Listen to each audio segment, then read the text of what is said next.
Howdy everybody, Cub here, welcome back to Hermitcraft. Last time we worked on digging out about half of this bottom half of the top half of the Cub Hub. And we also dug out the top half of the top half of the Cub Hub. And today what we're going to do is we're going to connect the two. So we're going to connect this section right here to the top bit, which is right up here. So let me see if I can just tower on up like this. And we want to make sure we got the blocks to get up here. There we go, yep. So we're going to connect this top section to the bottom section down below. So all this netherrack going to go away. And eventually we will, break through to the bottom section. So that's what we're going to do to start off with today, guys. We're going to dig out all the netherrack you see above us and connect this top, or the bottom section here with the top section up there.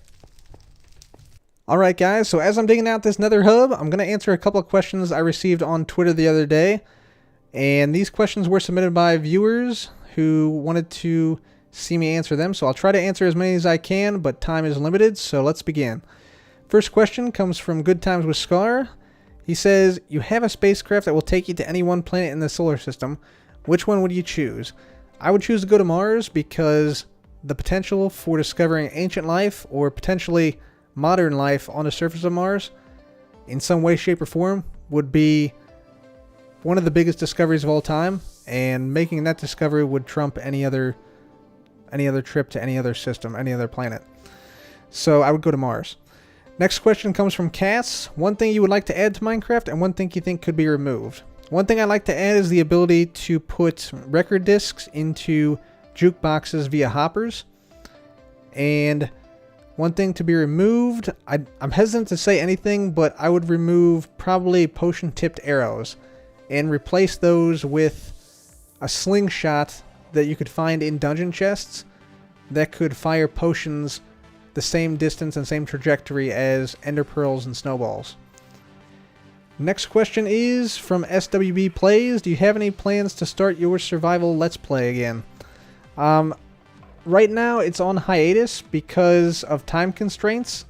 I also tried to do Hermitcraft 4 and the Let's Play at the same time, and that resulted in me being very disappointed in the quality of the episodes on both series. So right now it's still on hiatus, but there are still things I would like to do on the Let's Play world.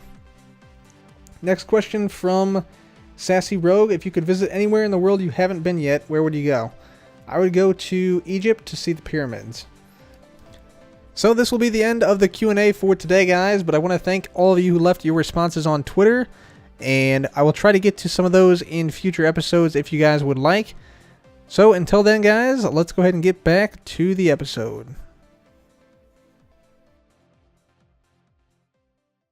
Alright, ladies and gentlemen, so we now have the top portion connected to the bottom portion, and so this gives you sort of a sense of scale of how big the Cub Hub will be. So this is just the top half.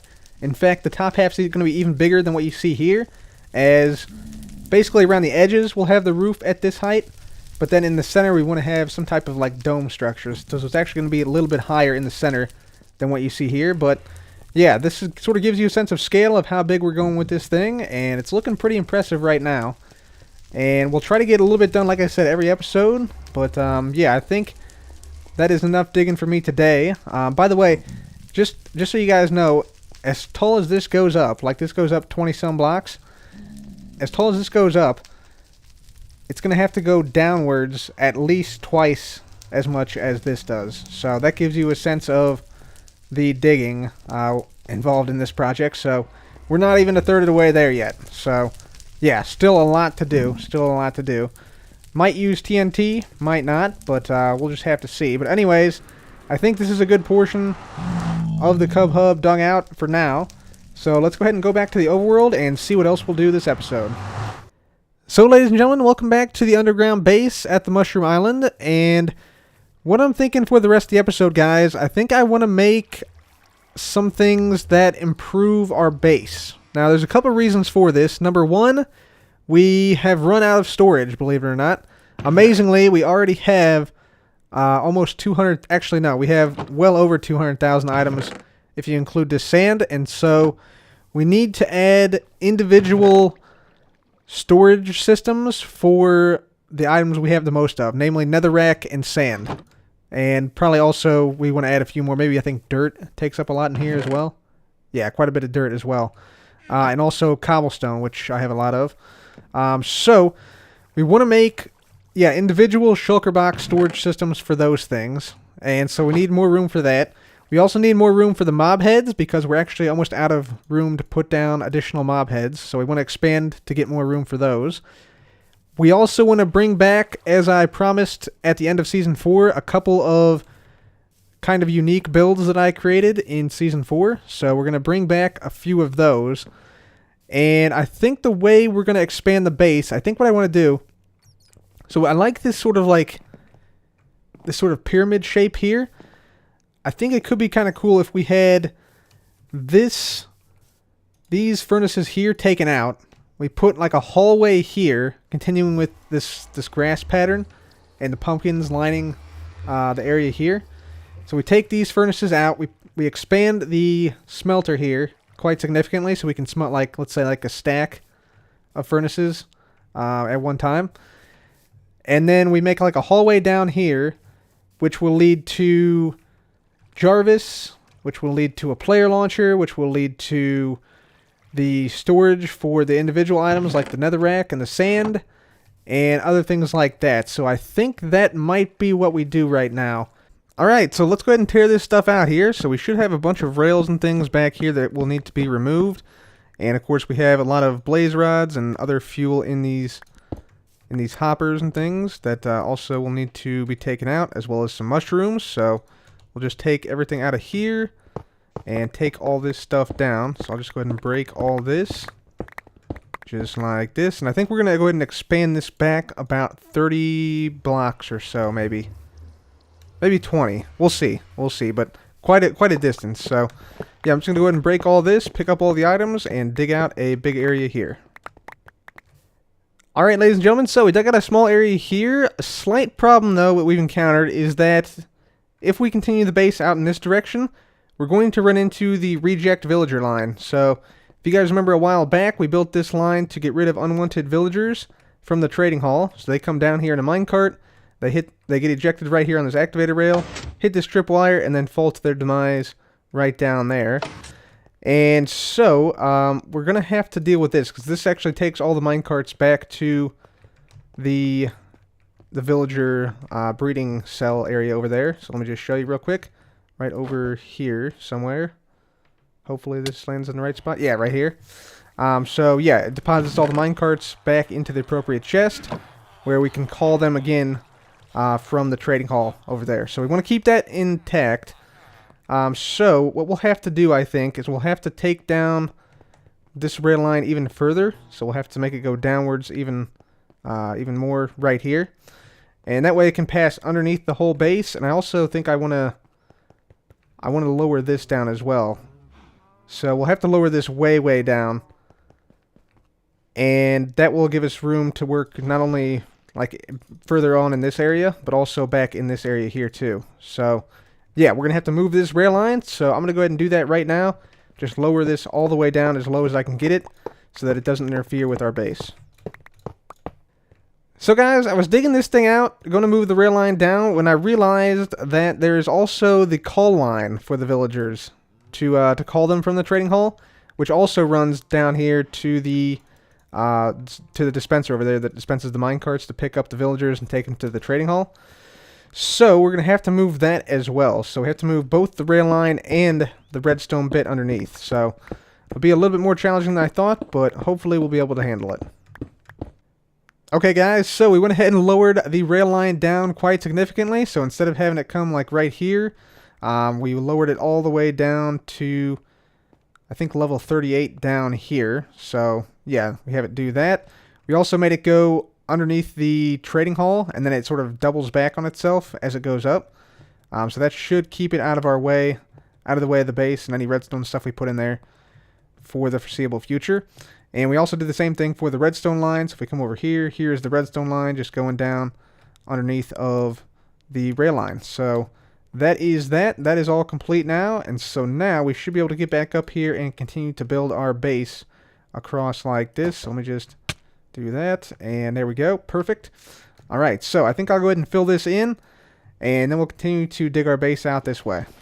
Alright guys, so we've started to expand our base down this way a little bit more, and we've started to bring the jungle wood slabs over. I think we're going to keep this as the roof material for this section, sort of keeping with this sort of design theme. And I also want to keep, the spruce, the jungle wood logs, and the red mushroom block as sort of like the accent block. And so yeah, we've already started to bring the roof over. We also have expanded our super smelter, so there are now 32 furnaces on this side. But that wasn't good enough, so I went ahead and doubled it up, just by sort of looping it back on itself. And so we are going to have eventually here, once I get all these hoppers placed down and stuff, a 64 furnace array. Alright, ladies and gentlemen, so there we have it. We have our super smelter array upgraded to a 64 furnace array. So this more than triples the speed that we can smelt stuff at. So yeah, pretty useful, pretty useful. It only takes up we've tripled the speed, and it only takes up less than twice the area. So, yeah, it's quite an efficient design, and, yeah, really, really useful. So, yeah, let's go ahead and just break this, and, yeah, we still, of course, have to put down the spruce wood and decorate it and make sure we can't see any of the hoppers or any of the minecarts going by. But that should be fairly straightforward to do. We also want to upgrade this, the elevator, because we're going to have another exit over here with the player launcher. So what we need is a way to activate this while it's in the up state. So like we need like a button here to bring it back down, essentially. So yeah, that is what we're going to do right now. So I think what I'll do is I'll just add a T flip-flop and add a button switch both down here and up top to make this thing go up and down. So yeah, that's what I'll do right now. So let me grab my redstone box over here and make that happen. Okay guys, so we added a little bit of a T flip-flop back here for the elevator, and now we also inverted the signal from this thing right here, so I think this should work.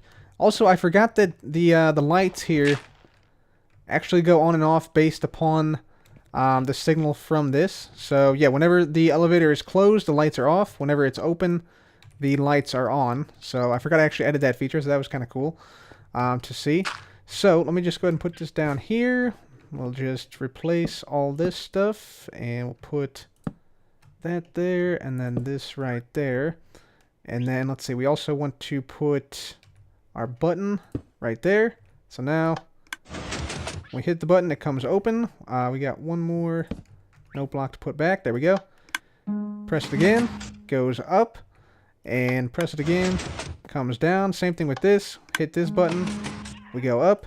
Hit this button, we go down. Awesome. Alright, so that is now fixed and updated. So, fantastic. I'm actually just going to go ahead and replace these, though. I want to put a wood button down, I think. So let's just do wood button here. I think this should still work. I don't think the pulse length should matter. Nope, still works. Still works. Awesome. So that's fixed. Alright, so let's now go ahead and we'll just hop on down here. And let's go ahead and just come on down this way. We'll go ahead and put down a lot of the wood here. Make this look nice, and we'll see where we go from there. Alright guys, so we now have a little bit more of the aesthetic done. We have the grass down on the floor. We got the jungle wood plank slabs on the ceiling. We also have some more of the jungle wood logs down. And we also have our jack-o'-lanterns providing some light in here. Those are covered up by jungle leaves, and of course the back color of the red mushroom blocks. And we also have the spruce wood down by the furnaces. So it's looking good. We had to raise up the bedroom roof right here in order to make this make sense. This whole jungle wood bit makes sense. Because previously we had red mushroom block here, but I wanted to make sure we had some jungle wood on this wall. So in order to make that happen, we had to get rid of the red mushroom. We had to put down jungle wood, and so now it's like this is like a big slab of jungle wood. But that also gives us the ability to make another 5 maps to show like the ocean monument area.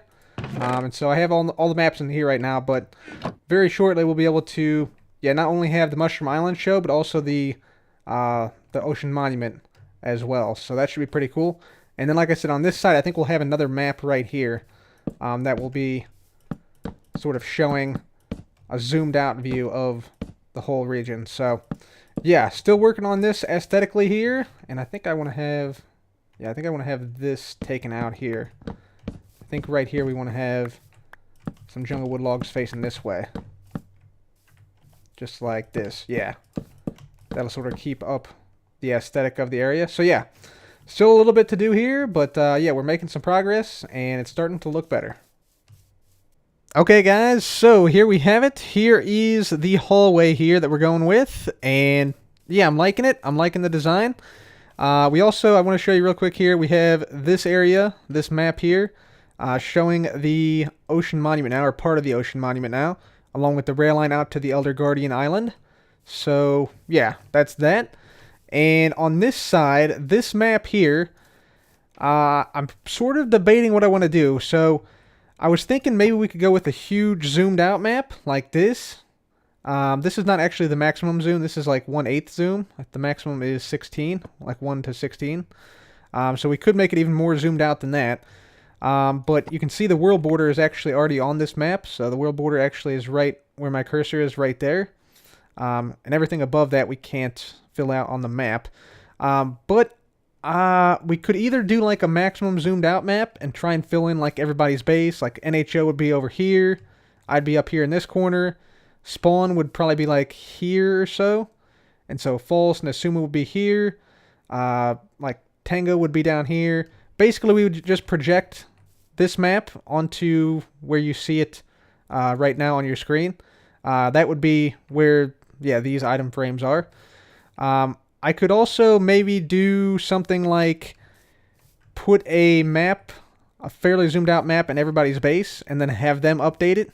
That way I wouldn't have to go around and, you know, fill out all the maps all the time. We could just give people a map of their base and say, fill this out periodically, put it up somewhere where you remember, and that way we could see the progress on different people's bases throughout the season. That could also be kind of cool, but we need the other hermits to participate.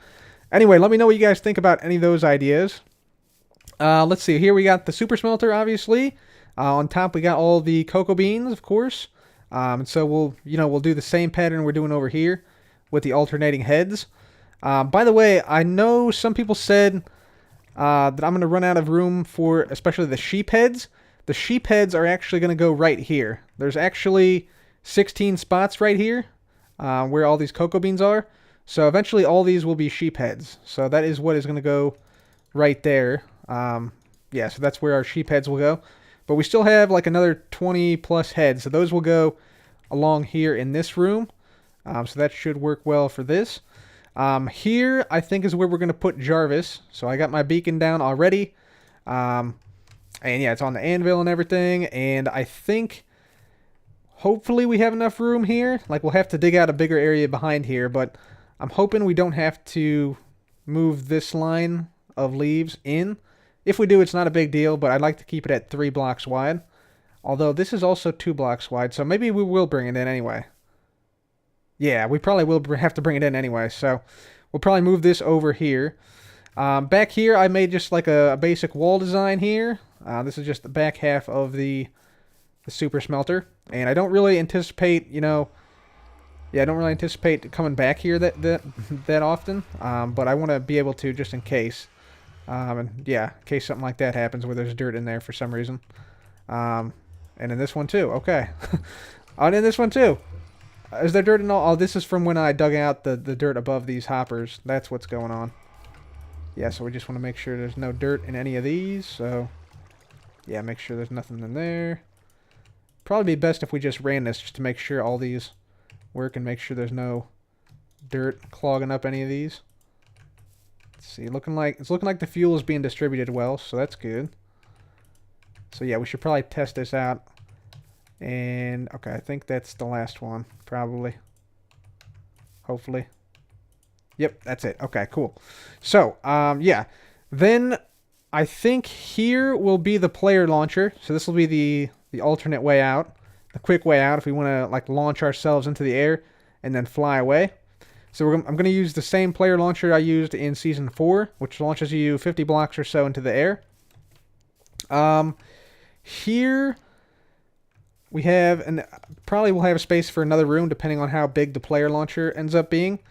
And then here I'm thinking this might be where our single item shulker box storage goes. Like right there. So we'd have like netherrack, dirt, cobblestone, sand, or something like that. So maybe we do something like that. This might also need to be expanded out, depending on how much room Jarvis takes up and the player launcher takes up. But that is the plan for now, guys. And of course, we got a little bit of decoration here. We got the lighting in the top, lighting in the bottom right here. We got some crafting tables periodically throughout the area. So, yeah, not looking too bad. Not looking too bad. I'm not crazy about all these vines here. Need to reduce these a little bit. Yeah, I wish there was a way you could like snip vines so they would not like if I punched this, if I snipped it instead, they wouldn't grow. That could be kind of an interesting feature. I'm not sure how you would display that, but you could do that somehow, I'm sure. But yeah, anyways, that is the little expansion to our base today, and we'll be filling out that expansion over the next few episodes, so stay tuned for that. But for right now, guys, I'm actually out of time for this episode, so please leave a like if you enjoyed the video, and make sure to subscribe for more videos like this. As always, guys, thank you so much for watching. This has been Cub. Goodbye.